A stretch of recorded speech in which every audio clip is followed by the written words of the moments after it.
Hi, guys. Good morning, good afternoon, or even good evening to all of you who are listening to our podcast. This is Karthik, one of the members of the Talking Scrubs. Today, I would like to share my thoughts with you about how to deal with your diabetes. I know it sounds like how to deal with your boyfriend or girlfriend, right? But unluckily, diabetes is not like your girlfriend or boyfriend because you can actually break up with them if things aren't going well and get rid of them completely. But instead, diabetes is more like your wife or husband, meaning diabetes is going to be with you throughout your life no matter what. But believe me or not, if you take every little thing properly, like in your marriage life, then diabetes is going to be as sweet as your wife or husband. I know it's a very bad simile to start with, but guys, please bear with me throughout this episode. Now, before we get into the topic, I'd like you to retain two important facts, particularly if you are diabetic. The fact number one is, diabetes, of course, yes, is an all over the map disease. But do you know something? That diabetes is also a very silent and steady disease that can damage every part of our body. For instance, it can range from vision problems to sexual problems to the problems in your feet. Basically, it is from your head to toe. I know it sounds grim, but unfortunately, that is the fact. And here comes the fact number two. Guess what? Diabetes is the worst risk factor of ischemic heart disease. You may ask me, what do you mean by that? It means angina. That is chest pain when you walk a distance or exert yourself physically. Guys, it will be very debilitating when you experience that. And also, myocardial infarction, that is heart attacks. I hope you know what heart attack is. So overall, this might sound weird or even apprehensive to some of you. But I'm not saying that if you're diabetic, you will experience all sorts of problems that I mentioned. But if you don't maintain the normal sugar level, in the long run, I'm sorry guys, you might have to face such kinds of situations. But guys, also, please don't you worry at all. I will walk you through how to deal with it properly to make sure you are sweet enough for your body. I mean your blood sugar level. Okay, jokes apart. Now, let's say you are one of your family members is diagnosed with diabetes mellitus and your doctor tells you, hey, you have to be on a medication and stick with the diet pattern and some sort of physical activity. Again guys, if your doctor says you have to be on a medication, kindly consider following that advice. Because after looking into your blood picture, your doctor knows whether you have to be on lifestyle modification only or you need both medication and lifestyle modification.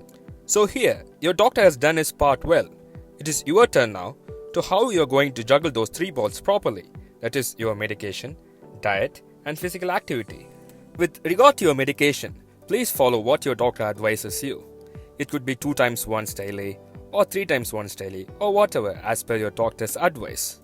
But here comes the real part. That is your diet and physical activity.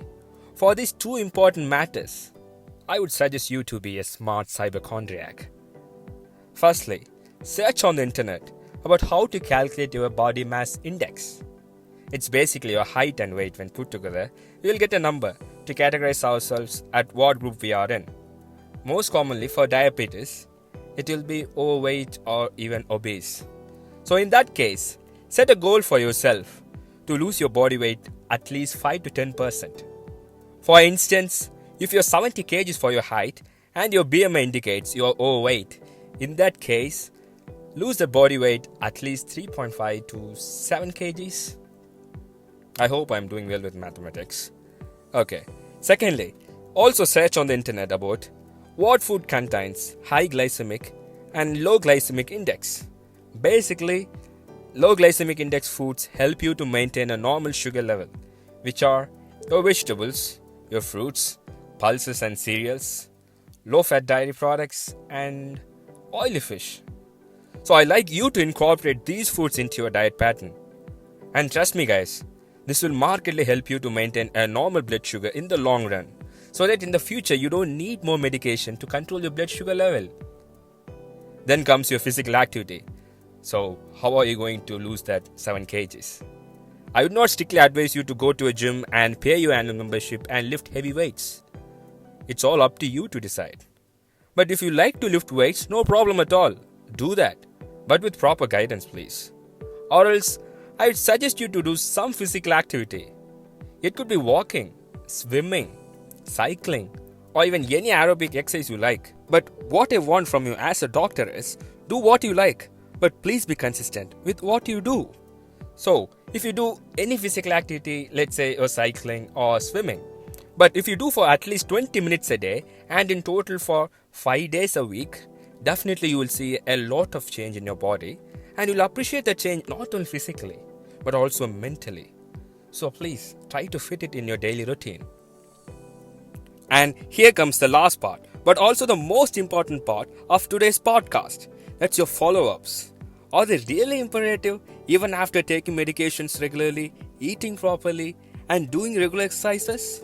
I would say yes, it is. Because the treatment for diabetes is not one size that fits all. It differs from one another, and we have to treat it accordingly. So usually, I split the follow-ups into two parts. The first one is your HbA1c. It is a blood test to know about the average blood sugar level for 3 months. So usually, we will advise you to take HbA1c test 3 months after the diagnosis and come back to us. If it shows it is normal, then we are in the right direction. Now you can stick with the current pattern of your lifestyle and make sure you take your HbA1c every 6 months once, and it has to be in the normal range. But if your HbA1c is not in the normal range 3 months after the diagnosis, then according to your value, we have to consider either making some changes to your lifestyle, or we have to titrate your medication dose up, or sometimes we might have to add a new drug to your current regimen. So after making these changes, kindly take HbA1c test after 3 months again to see whether it has come to the normal range or not. If it is in the normal range, then we, like already discussed, stick with the current pattern of your lifestyle and your medications and take your HbA1c test every 6 months once from then on. The point here I would like to make is, you have to have a check on your HbA1c every 6 months once if it is normal. And do you know why I am stressing this point more particularly here is, because as a patient, what you have to understand is, if you are not maintaining a normal and stable HbA1c level in the long run, then you are not taking your diabetes seriously, and you are making ways for many complications to take part in. So kindly make sure you are disciplined not only with medication, diet and physical activity, but also with your follow-ups to know that you are traveling the right pathway. The second part of your follow-up is your annual diabetic review. Kindly consider having it done every year, because this review not only checks your HbA1c level, but also many tests to make sure you are well overall. For instance, they will measure your body weight and blood pressure. They will examine your eyes and feet. Also run some blood tests to see how your cholesterol levels are, and also check how your kidneys are functioning. Yes, like I already mentioned, diabetes does not spare any part of your body. So doing all these tests will help both of us know that we are managing it in the right way. I believe you now understand why follow-ups are crucial. So yeah, that's it guys about diabetes for today. I hope you find this interesting and helpful. So before I sign off, I like to say this again. Please consider every aspect of what we have discussed so far.